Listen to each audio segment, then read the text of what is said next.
escutá-lo. Uma vez mais, muito obrigado, Pastor Rodô. Que o Espírito Santo esteja sobre você e nos abençoe nesta manhã.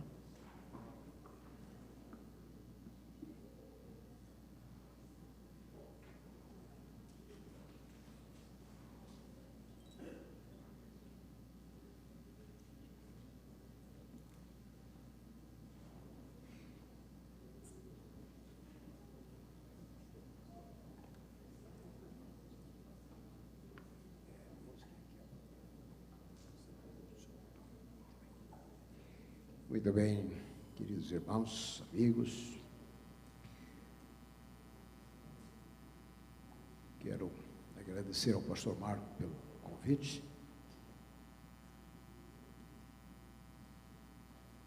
Convite para falar e o convite para rever amigos e faces conhecidas de alguns ou conhecer outros.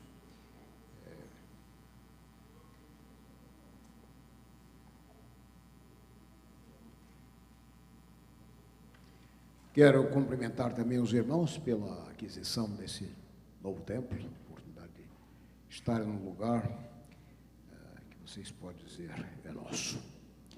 Deus abençoe vocês, que circunstâncias sejam criadas para que vocês estejam aqui, cultuando a Deus e tranquilos com a possibilidade de crescerem também aqui nessa igreja. Muito bem, meus queridos. O que eu vou falar? Eu vou falar da história do Êxodo e que aplicações nós podemos fazer dessa narrativa das Escrituras. Eu leio no capítulo 14, verso 3, então Faraó dirá, os filhos de Israel estão desnorteados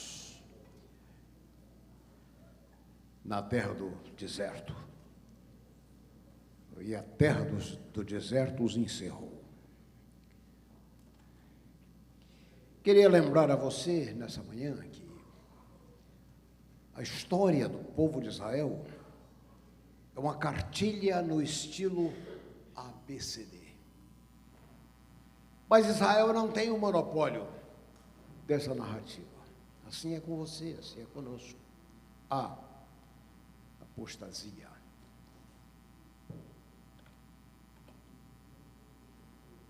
B, bordoadas.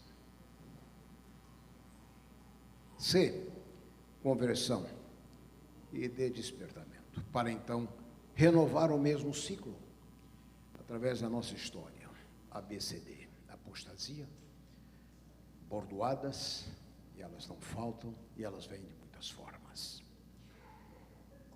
A história de Israel se limita a isso em alguns momentos da sua caminhada. E essa é também, em muitos momentos, a nossa história. O capítulo 14 do livro de Êxodo é um dos mais formidáveis na história bíblica. O centro de toda a história é a libertação, formidável libertação. E aqui você encontra o ator, e aqui você encontra, nesse script, os figurantes e os coadjuvantes. O primeiro elemento aqui é a fuga do Egito. Eu sugiro que você se identifique com alguns desses lances dessa história. O primeiro aspecto aqui é esse, da libertação, a intervenção divina. Deus liberta o povo apesar do povo, às vezes com a ajuda deles, Moisés em particular, e às vezes apesar da participação deles. E o segundo elemento é a vitória de Deus sobre o faraó do Egito, porque Israel não está livre. Realmente, mesmo fora do Egito, não está livre. E você pense nisso, você não está livre até que os elementos que podem lhe levar de volta à escravidão sejam completamente destruídos. E a vitória de Deus sobre o Egito, sobre a força opressora, realmente é demonstrada aqui. O aspecto importante dessa história é que não há aqui nela nenhum improviso. Deus, de fato, não é Deus de improviso. Deus não havia chamado o povo para abandoná-lo no deserto à sua própria sorte. Deus não está no negócio dos primeiros socorros. Você se lembra, aplicando a nossa história, Filipenses capítulo 1, verso 6, quando o apóstolo diz, porque Deus, estou certo, a linguagem aqui qualifica, na mais absoluta convicção do apóstolo, eu estou certo. Estou certo. Que aquele que nos chamou será capaz para terminar a sua boa obra, aquilo que ele começou em nós. E assim foi com Israel, e assim é também conosco. A presença divina, as chamadas teofanias, elas se demonstram de duas formas. Deus estava com o povo de dia, através de uma coluna protetora contra o calor, contra o ardor das areias, o sol. Deus estava protegendo o povo. Mas, em segundo lugar, de noite, Deus se manifestava também através de uma coluna de fogo. Então, o que você tem aqui? Você tem aqui exatamente o contrário de se estar perdido. Quem está perdido não sabe onde está e não sabe para onde vai. De dia o povo sabia onde estava. De noite, de dia sabia para onde eles estavam indo, de noite eles sabiam aonde eles estavam. Ellen White disse que Deus havia levado o povo ao deserto. Permitiu. Na sua extraordinária providência, Deus permitiu que o povo estivesse naquela situação. E às vezes assim é conosco. Nós estamos hoje no Brasil, ouvimos aqui o sepultamento de um amigo, esposo de uma professora. Ele faleceu de câncer, ela está com câncer. Tinha um filho, tem uma filha com problema de paralisia cerebral, não anda, não fala. Eu pergunto, a vida pode ser exatamente uma caminhada num deserto enorme. E eu me pergunto, o que você pode aprender no deserto? Talvez você não se sinta num deserto hoje, mas de alguma forma ele vai aparecer, ele vai surgir. Quando você é jovem, você se lembra daquela poesia, a gente decorava Pastor Marco nos tempos do ginásio, quando partimos, no vigor dos anos, da vida pela estrada florescente, as esperanças vão conosco à frente e atrás vão ficando os desenganos. Rindo e cantando, céleres unfanos, nós marchamos descuidosamente até e os problemas começam a aparecer. E nós vemos que acontece exatamente o contrário dos nossos tempos de rapaz. Os desenganos vão conosco à frente e as esperanças vão ficando atrás. Se você hoje está em plena saúde, em situações absolutamente tranquilas, você seria um tolo se pensasse isso vai durar para sempre, porque não é assim. A vida tem as suas formas de nos persuadir de que, de fato, a vida não é um passeio, uma caminhada no parque. A vida não é um cruzeiro no Caribe. A vida é uma sala de aulas, onde você tem que aprender algumas lições. Israel estava no deserto. Faraó havia ridicularizado, dizendo, essa gente aí está perdida na terra do deserto. O deserto os encerrou. Deus, contudo, é mestre na sinfonia da vida.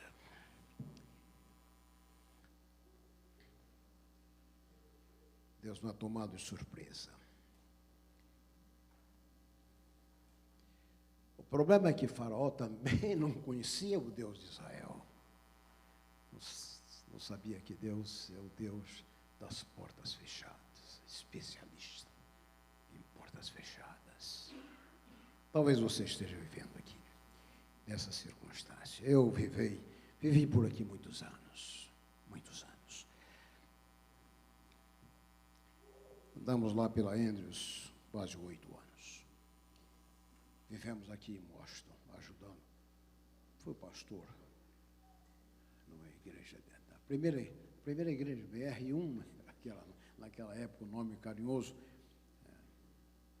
Moramos aqui, fomos para o Canadá, passamos mais 5 anos por lá. Voltamos ao Brasil. Tenho sido professor de teologia por muito tempo. Vi muitos desastres, tanto lá como aqui. Pessoas que se julgam acima da possibilidade de serem tocadas, de serem objeto destas turbulências da vida, das complexões, das complexidades que a vida pode nos ferir. Vi muito disso. Israel, no deserto, estava aterrorizado. Não sabia o que fazer. Avançava o povo, atrás dele vinham os exércitos de Faraó, liderado pelo próprio Faraó. Você sabia que no livro do Apocalipse, o Faraó do Egito é um tipo do diabo? Não abandona facilmente aqueles que escapam do seu jugo, ele os persegue, ele vai atrás. É por isso que eu disse que a vitória final não estava ganha até que a força que poderia levá-los de volta ao Egito não estivesse destruída. O povo então começou a reclamar, como nós próprios. Paulo Freire, o sociólogo brasileiro, escreveu um livro muito interessante, A Pedagogia dos Oprimidos. E nesse livro, Freire diz que nós não precisamos apenas de libertação externa, nós precisamos também de libertação interna. É claro que ele aplica isso dentro da ideologia dele, não é disso que eu estou falando. Estou falando que é verdade. A Bíblia afirma que nós precisamos de libertação externa, muitas vezes, mas também de libertação interna, de mentalidade de morcego. Já viram? Muita gente tem mentalidade de morcego, vê o mundo de cabeça para baixo. Na igreja é tão comum, gente está reclamando que só vê falha, que só vê coisa errada. Vem à igreja às vezes e nunca chegam na igreja, porque emocionalmente estão longe, estão distantes, não se ajustam. Israel estava assim, olhando para trás, olhando para aquilo que havia sido deixado. De certa forma, ressentido pela libertação que Deus lhe trouxera. Qual era o problema? A ligação de Israel com o passado era muito grande, muito forte. E além disso, dessa ligação com o passado ser muito forte, a confiança no futuro era muito fraca. Por isso suspiravam para voltar. Duvidavam de que Deus pudesse criar algo melhor do que aquilo que eles já haviam experimentado.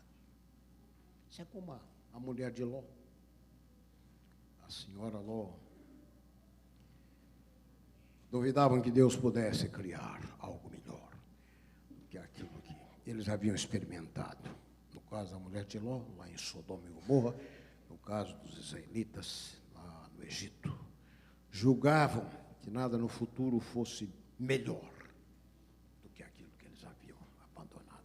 Nós somos vítimas dessas tolices nossas.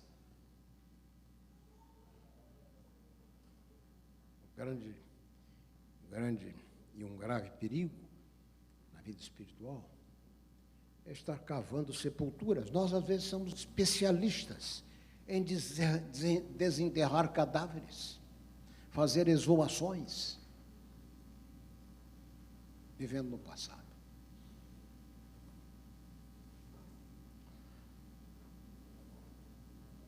Eu fui pastor no Canadá. Havia uma senhora que vinha todo sábado à igreja, vinha completamente vestida de preto, luto. Aquilo me incomodava, nos primeiros tempos. Perguntei, então, finalmente a alguém, irmão, quem é essa senhora que vem aí? Isso ainda nos meus primeiros momentos da chegada naquela igreja. E uma irmã, então, explicou, aquela senhora, aquela é a irmã, falando, então, ela é membro da igreja, mas por que ela se veste de preto? O marido dela faleceu. O marido dela faleceu. E quando foi que o marido dela faleceu? Tem 17 anos. Isso é mais. 17 anos. Nós somos, irmãos, especialistas em viver no passado.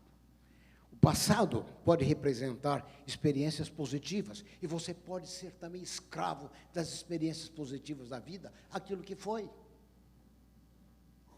Muita gente é assim. Muita gente é assim, vivendo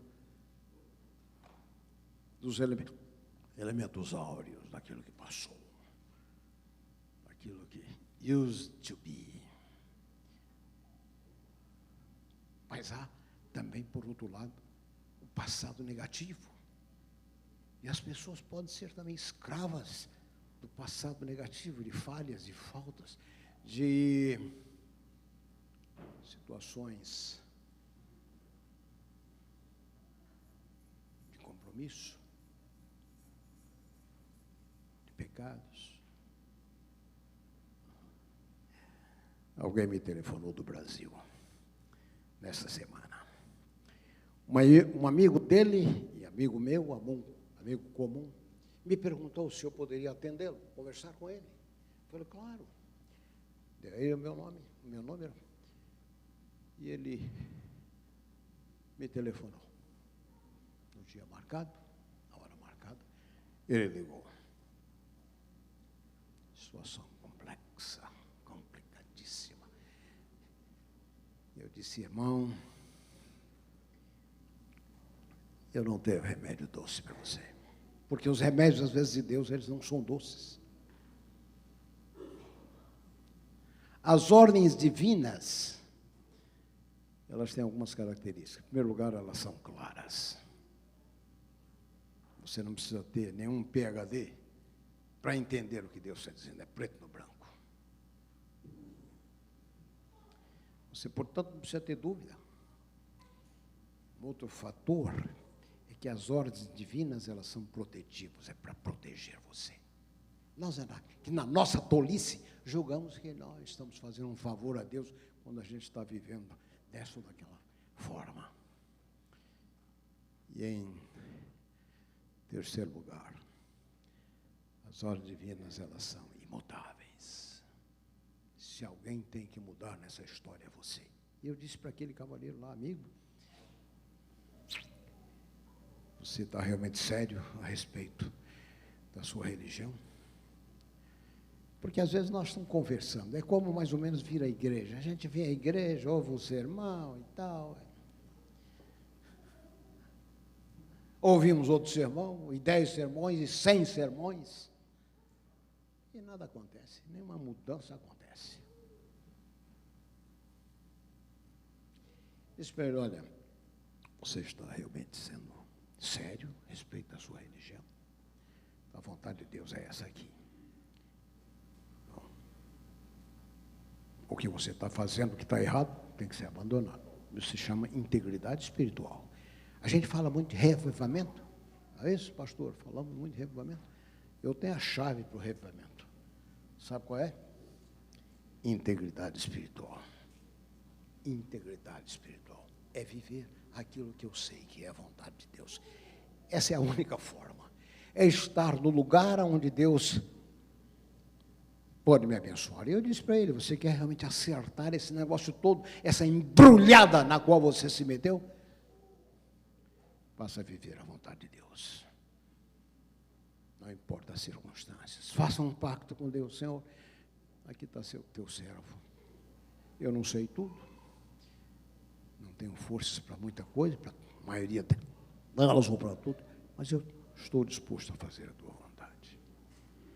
Israel estava lá, numa dessas situações de extrema dificuldade. Olhando para a direita, montanhas. Não dava para escapulir por ali. Olhando para a esquerda, outras montanhas também inescaláveis. Adiante, o Mar Vermelho.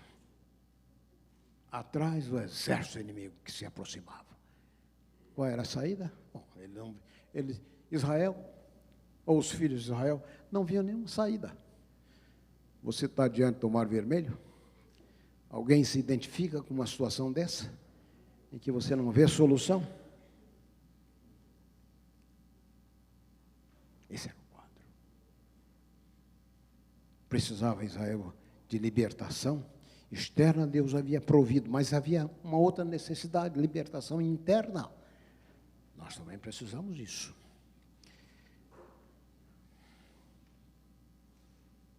Eu dizia que nós somos especialistas, às vezes, em abrir túmulos, exumar cadáveres. Achamos que as pessoas não podem mudar. É muito comum.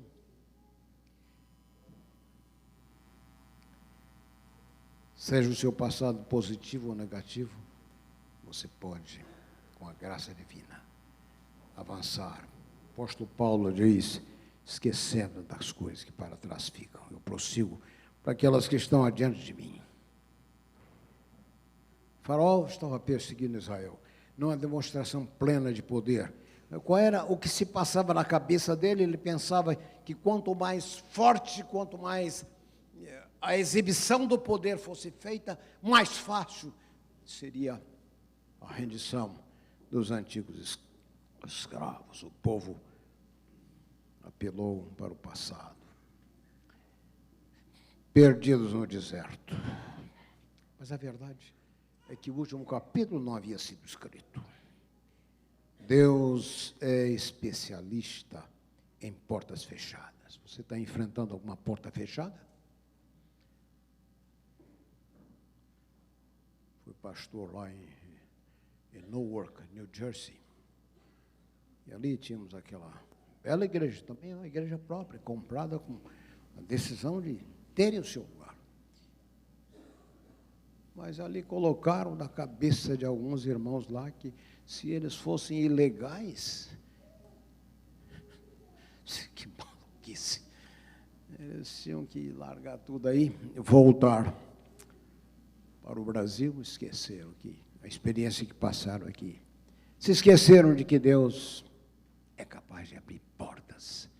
Eu sei, eu conheço irmãos que estão aqui muitos anos, não conseguiram legalizar sua situação, e eles têm parentes que eles querem visitar, alguns deles já envelhecidos, alguns até enfermos. Eu sei, portas fechadas, que aparentemente nós não temos solução para elas, mas Deus é um Deus das portas fechadas. Decida com Deus, aqui, Senhor, está a minha vontade de fazer, a minha está o meu desejo de fazer a vontade. Eu quero realmente fazer a tua vontade. E o Senhor, tenho certeza, pode abrir portas. Lá em Newark eu tive um grande trabalho em dissuadir irmãos que não sabiam o que fazer, queriam abandonar tudo e cair fora do barco. Não se faz isso, irmão. Não se faz isso. Usei os argumentos que eu sabia, que eu podia, para, de alguma forma, tranquilizar aqueles irmãos. Circunstâncias adversas não estão fora do controle daquele que rege a orquestra dos eventos. A soberania, a liberdade daquele que é o pastor das estrelas. Aquele que escreveu o seu nome nas palmas da sua mão. Eu, às vezes, fico olhando assim, é tanta gente que há nesse mundo, andando por aí em aeroportos. Eu olho nas igrejas, eu olho, é muita gente. Mas, extraordinariamente, Deus trata cada um como se só Ele existisse. Pense agora que o Deus do universo está preocupado com você. João, Maria, Pedro, Ednei, Deus sabe. Deus sabe onde você anda, sabe onde você está. O pastor das estrelas, aquele que colocou perfume no veludo da pétala, não se esqueceu de você. Os peregrinos israelitas haviam excluído a grande vantagem nas desvantagens. Eu escrevi um livro com esse título, A Vantagem nas Desvantagens. Qual é a grande vantagem das desvantagens? É a presença de Deus na vida. Eu coloquei como subtítulo, o poder daqueles que não têm poder. Qual é o poder daqueles que não têm poder? Ele. Eu digo sempre que uma pessoa com Deus é a maioria. Uma pessoa com Deus é a maioria. Escrevi 2 volumes de meditações matinais. Um foi publicado pela Casa em 2014, um outro que eu mesmo publiquei. Audiências com o Eterno. A minha preocupação sempre foi essa, de tornar claro às pessoas de que Deus é capaz de mudar situações. Essas são as boas novas. Por isso que o Evangelho é chamado de boas novas. Deus pode mudar. Deus pode escrever uma outra história. E nós devemos focalizar naquele que tem o poder. Não naquele que não dorme, aquele que não vacila, aquele cujas mãos não tremem. Querido irmão, vivendo aqui, longe de casa, em situações que só você conhece, Deus não se esqueceu de você. Não se esqueceu de você. Eu queria sugerir para você que o seu contato com as Escrituras, com a Palavra de Deus, deve ser sério. Às vezes a gente ouve assim, precisamos ler a Bíblia, porque a Bíblia, irmãos, a Palavra de Deus, ela é como o sol, ela ilumina. Você está confuso, ela ilumina você. Ela aquece, ela purifica, ela transforma. Na Bíblia está a Palavra de Deus, que foi a mesma palavra utilizada lá na criação. Há poder na palavra. A Bíblia não perdeu, a palavra escrita não perdeu nenhum grau, ou não sofreu nenhum grau de fossilização. Salmo 51, verso 10, cria em mim, ó Deus, um coração puro. Tem gente aí precisando de um coração puro, nós vemos na época da internet. Eu falo sempre, dou alguns seminários por aí afora, falo de pornografia. A lepra, white, moral do nosso tempo. Cria, ó Deus, em mim, um coração puro. Deus, esse verbo criar do hebraico, bara, ele só acontece na língua hebraica. E ele só acontece quando o sujeito do verbo é o próprio Deus.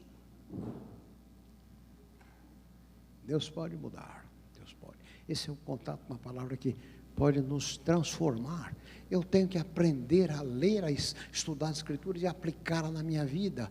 Aprenda, por exemplo, o Salmo 27, verso 1. O Senhor é a minha luz e a minha salvação. A quem temerei? Recite de manhã, quando você levanta, vai enfrentar a vida. Ao meio-dia, no calor da batalha. De noite, quando você volta. O Senhor é a minha luz e a minha salvação. A quem temerei? O grande problema nosso é passar por essas coisas. Imagino que uma grande tristeza, um grande arrependimento de alguém que se tornou velho, tendo ouvido falar da palavra de Deus, é não ter dado ouvido a ela, não ter gasto tempo com a palavra. Você vê? A palavra escrita foi o instrumento da criação. A palavra de Deus original falou e tudo desapareceu. A palavra escrita é aquela que pode criar no caos que se chama você uma obra perfeita. E claro, a palavra encarnada que é Cristo. Mas Deus usa a palavra. Jesus disse aí em São João, acho que 6, Jesus diz que o grande pecado humano é esse de que a luz veio ao mundo e os homens preferiram andar nas trevas porque as suas obras eram más. Percebendo?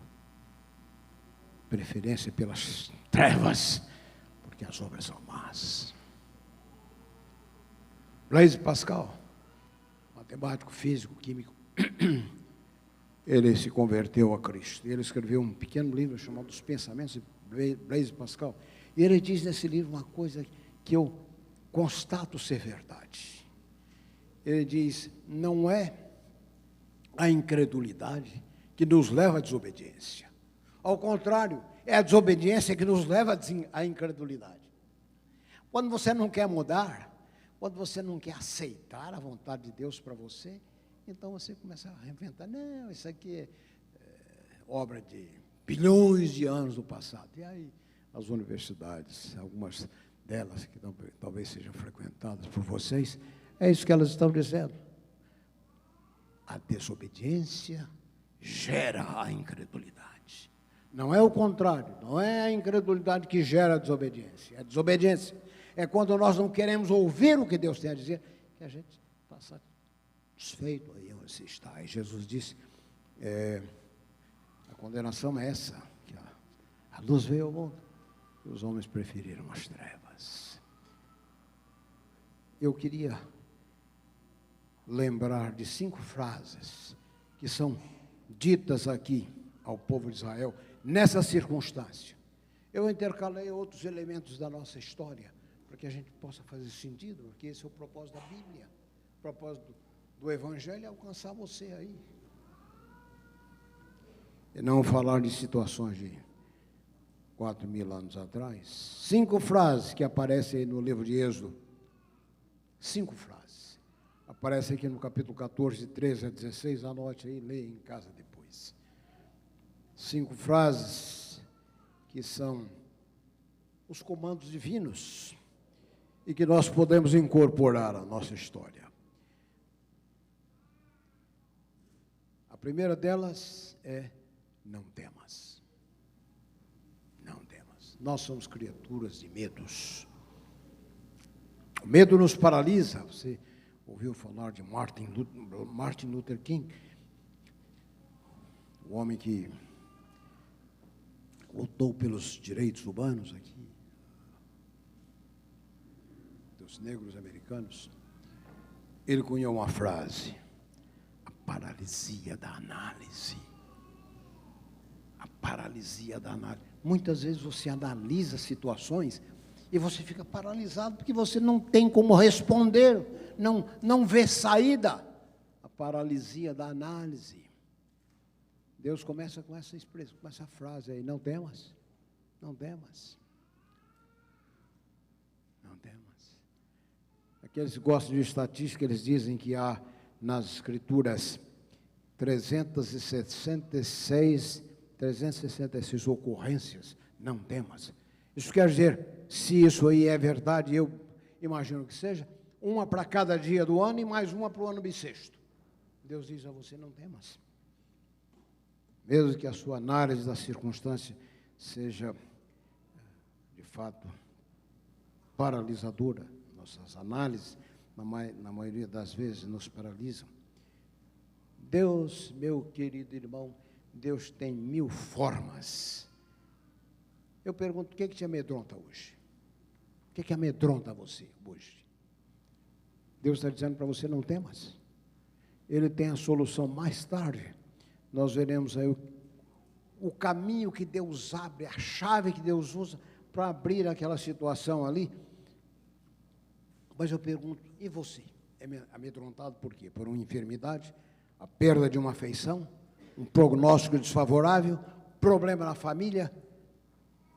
problemas com os filhos, problemas no seu emprego. Eu visitei uma grande cidade no Brasil. O irmão ancião da igreja lá, aquela grande cidade, foi me buscar no aeroporto. Não, no hotel. Me buscou no aeroporto, levou para o hotel e foi me buscar no aeroporto, no hotel, para me levar para a igreja. A uma certa altura da viagem, no caminho entre o hotel e a igreja, ele parou diante de um grande shopping. Esse homem, então, debruçou-se em cima do volante do carro.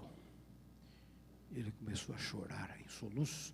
Ele disse: pastor, aqui nesse shopping, eu vim me encontrar com os vendedores de drogas, os drug dealers, que meu filho arranjou uma dívida com eles. E eles disseram que iam eliminar o meu filho. Marquei um encontro com eles aqui e vim fazer os detalhes do pagamento, como pagar para resolver a dívida do meu filho. O que você fala numa circunstância dessa? Eu coloquei meu braço esquerdo sobre o seu ombro e eu lhe disse: meu querido irmão, os mortos podem reviver e os que estão perdidos podem ser encontrados. Situações que você não contava com elas, mas que Deus é mestre delas. E Deus diz a Israel aí: não temas, não temas. Se você não aprender a incluir isso na sua vida, querido irmão, você é um tolo, um tolo. Porque você vai chegar ao momento onde não há solução, fora de Deus, não há uma solução. E aquilo que você confiou vai se mostrar como sendo apenas uma ilusão, uma miragem. A primeira coisa que Deus disse para Israel: não temas, não temas. Uma outra frase que você encontra aí no capítulo 14, verso 16, aí no verso 17, aliás, 6 em diante. Deus tem 1000 chaves, Deus pode abrir qualquer situação. A segunda frase aparece aí no capítulo 14, verso 13. Estai quietos. Às vezes nós vivemos de fato numa sociedade de gente que gosta de parecer ativa, looking busy. Minha esposa trabalhou no hospital aqui muitos anos, aí, em Bethesda. E ela disse de enfermeiras que gostavam de looking busy, parecendo ocupadas. Algumas vezes na nossa sociedade não estão apenas looking busy, elas estão ocupadas de fato. E nessa ocupação, nessa correria e nesse frenesi, nós excluímos a grande vantagem da vida, o poder daquele que pode intervir em nosso favor.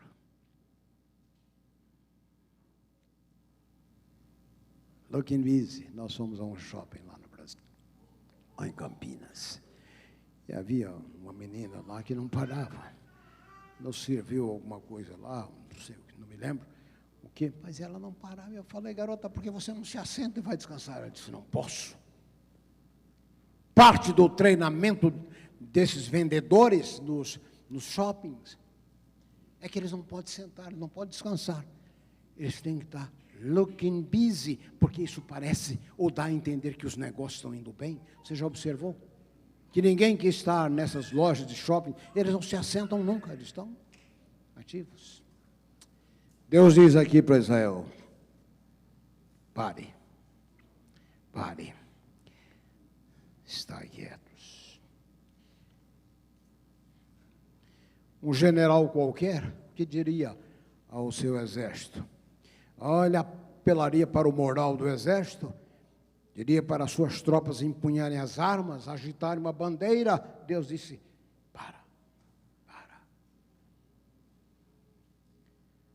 Essa não é inatividade comum, isso aqui. Não está se tratando de preguiça, não. Você conhece a história dos preguiçosos, e um deles que estava deitado, olhando para cima, debaixo de uma macieira, olhando para cima, e alguém passa e diz: o que você está fazendo aí, deitado, com a boca aberta?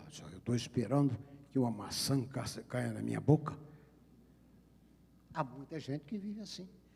E não demorou muito, depois o homem voltou e o camarada está com uma maçã presa entre os dentes. Você viu agora, o que você está fazendo? O que você está imaginando? Agora eu estou esperando outra maçã cair para empurrar essa para dentro. Não é isso que Deus está dizendo. Um grande vulto da igreja adventista chamado W. Prescott. Prescott, ele tem a distinção de ter sido o autor dos internados adventistas. E ele escreveu um pequeno livro intitulado Vitória em Cristo. E ele diz assim: por muito tempo, preste atenção no que esse cavalheiro disse, por muito tempo eu não entendi a vida cristã.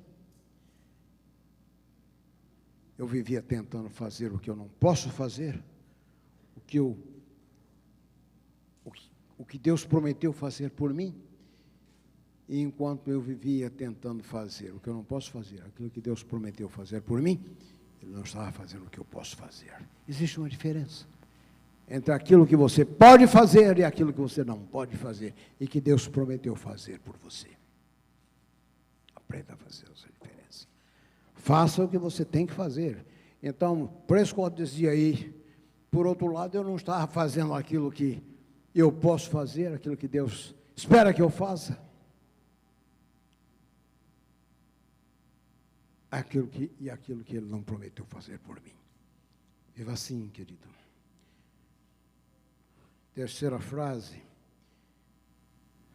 Vede o livramento do Senhor. Esse é um convite à observação.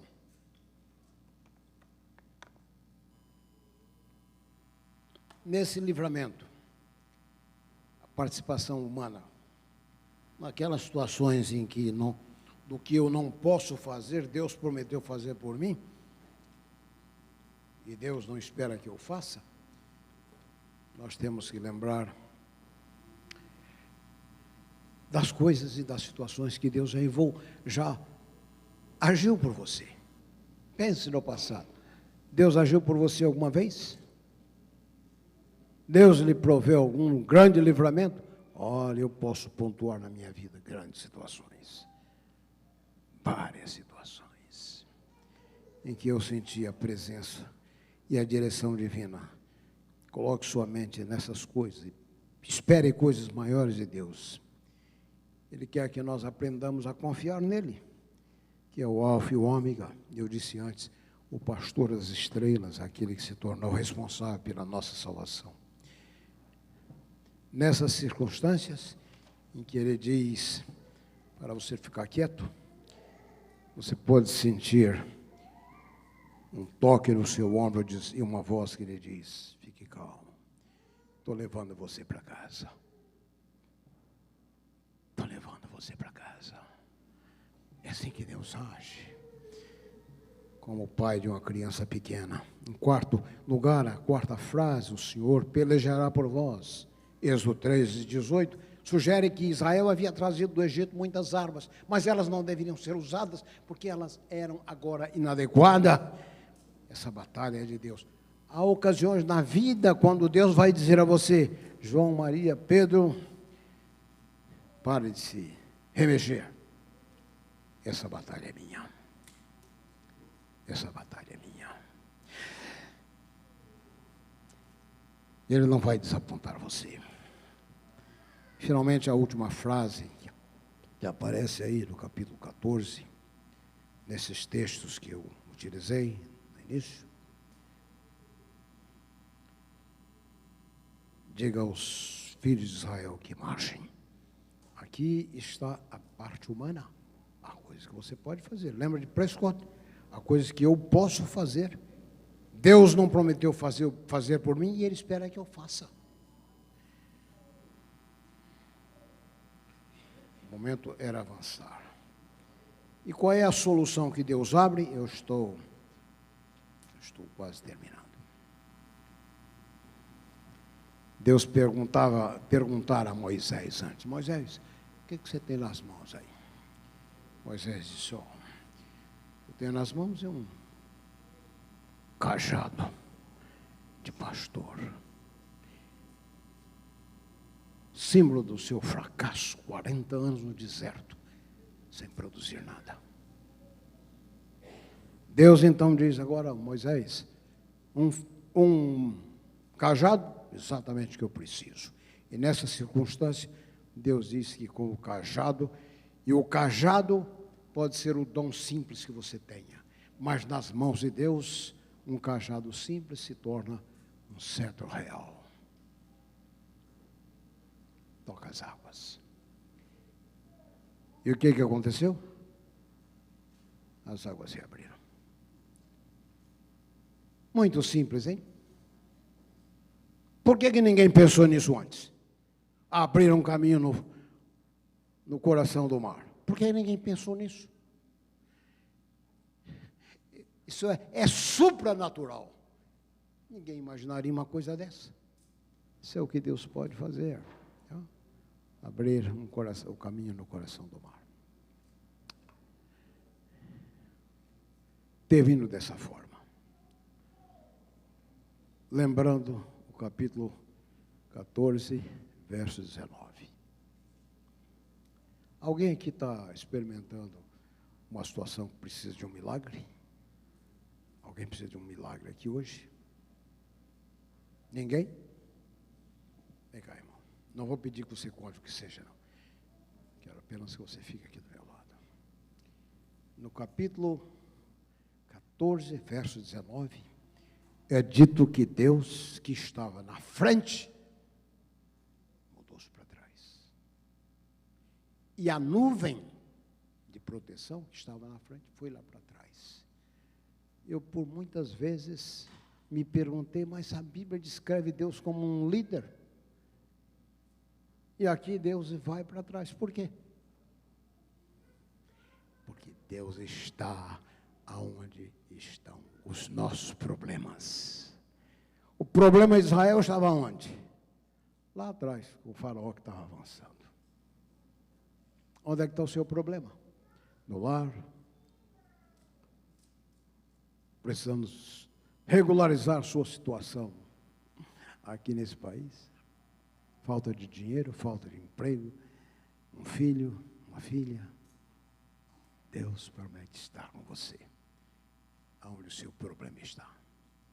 E em segundo lugar, você se lembra que do capítulo 7 ao capítulo 14 acontecem as pragas. No capítulo 15 do livro de Êxodo, acontece que nós temos o cântico registrado, o cântico de Moisés, o cântico de vitória. Quando você vai ao livro do Apocalipse, no capítulo 15, você encontra uma coisa muito curiosa. Porque no mar de vidro mesclado de fogo, o que é um mar de vidro mesclado de fogo? Um outro mar vermelho?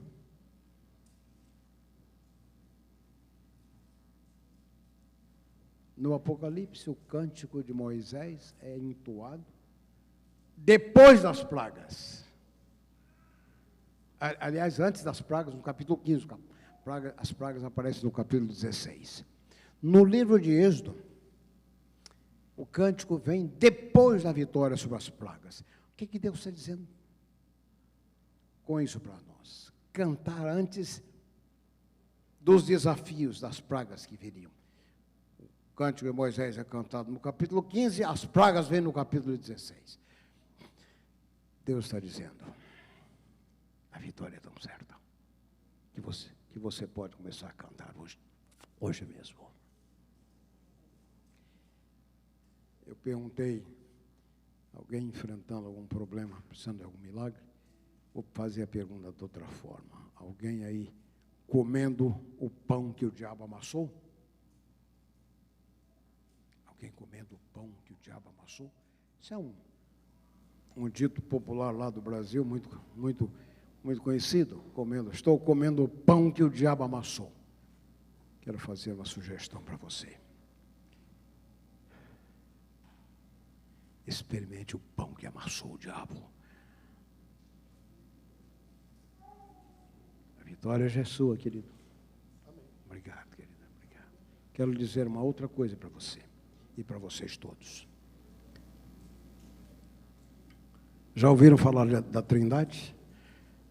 Deus Pai, Deus Filho, Deus Espírito Santo? Ensino da Bíblia? Agora talvez vou lhe dizer algo que você não pensou ainda. Você tem na Trindade um conterrâneo. Vocês estão entendendo o que eu estou dizendo? Obrigado, querido. Você tem na Trindade um conterrâneo.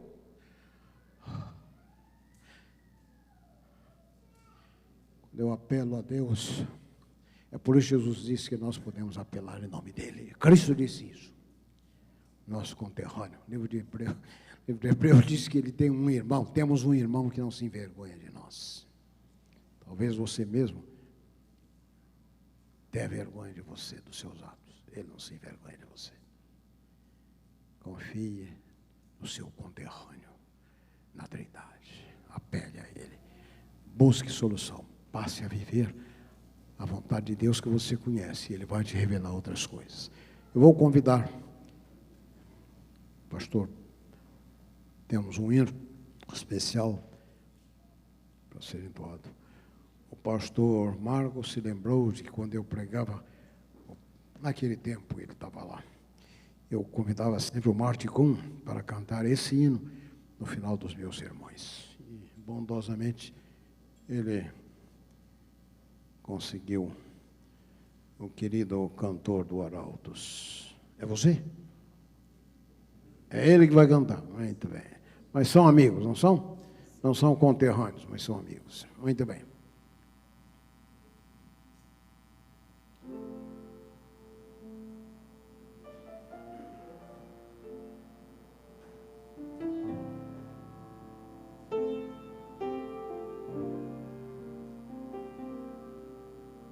As trevas me cercaram e sem ver a luz não pude caminhar.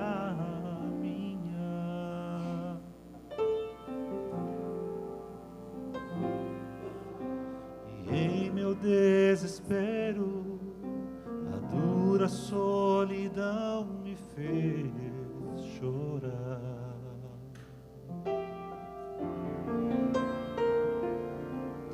Mas eu sei que existe um Deus, e ao prostrar-me eu nem podia imaginar.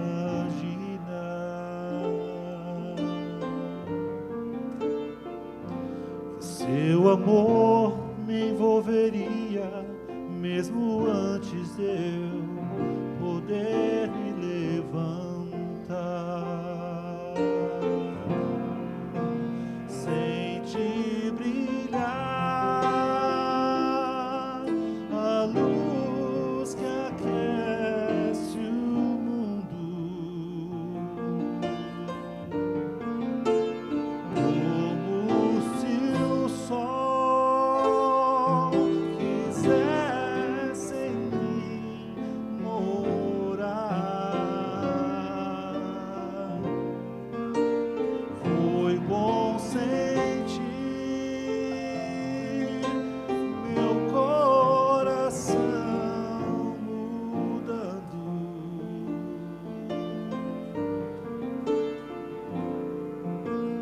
Hoje eu sou a flor a quem Jesus doou a luz do seu amor.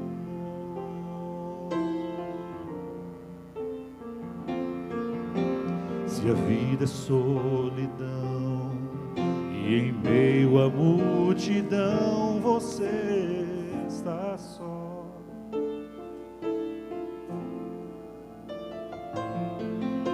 problemas são frequentes e apagam toda a luz do seu olhar.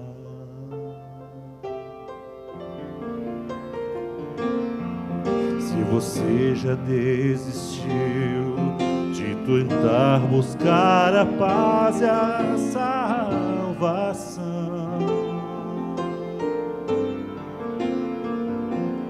Creia em mim quando eu lhe digo que Jesus fará você se levantar,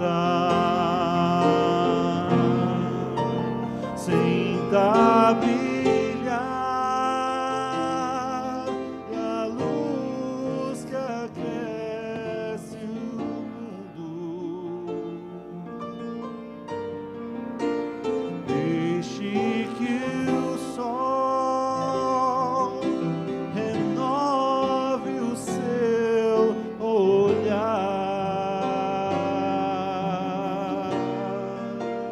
É bom sentir o coração mudando.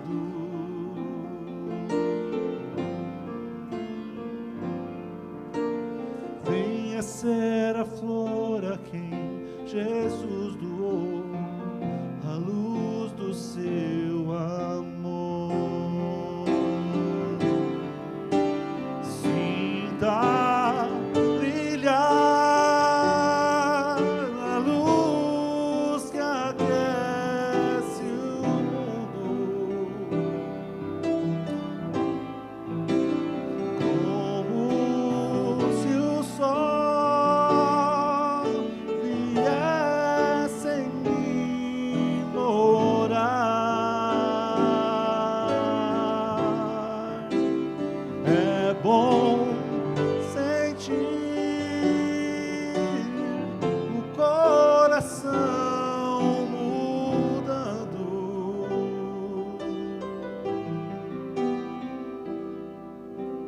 Venha ser a flor a quem Jesus doou, a luz do seu amor.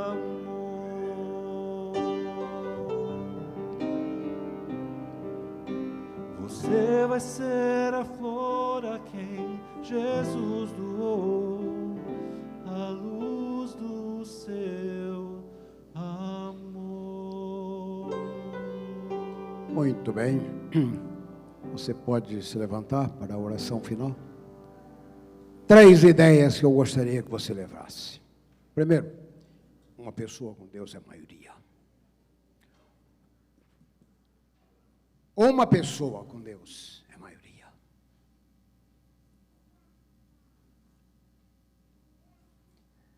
Quando você tiver concluído na sua experiência de que você está comendo o pão que o diabo amassou, lembre-se do pão que amassou o diabo. Em terceiro lugar, a terceira ideia, lembre-se, você tem um conterrâneo na Trindade. Você tem um conterrâneo na Trindade. Essa ideia me emociona grandemente.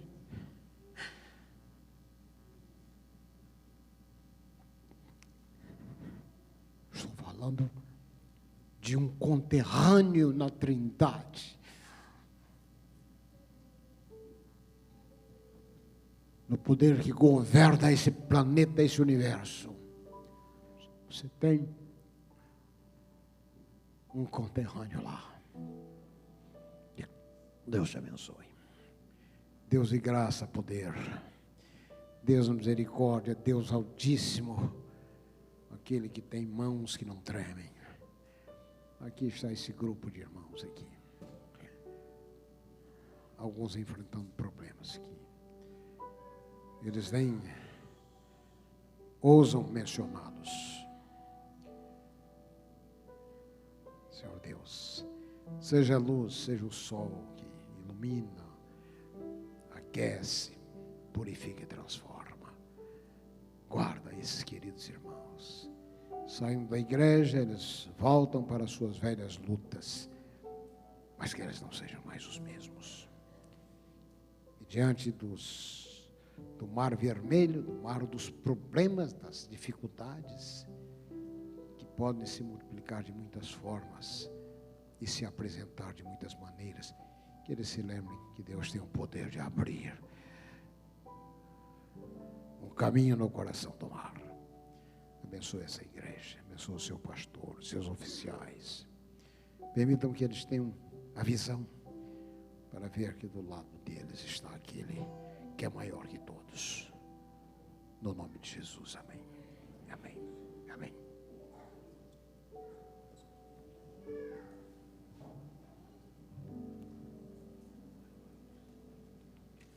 Muito obrigado, pastor Amin, que a bênção do Senhor esteja com o senhor.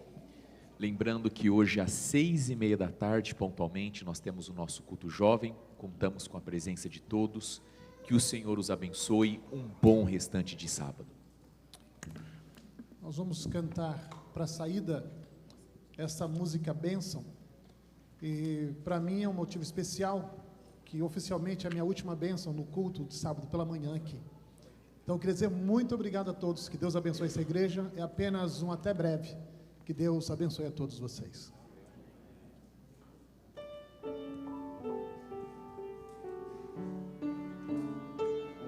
Que a graça de Jesus e a comunhão do Pai estejam sempre com você, trazendo paz, trazendo amor, trazendo esperança e fervor, e que o Espírito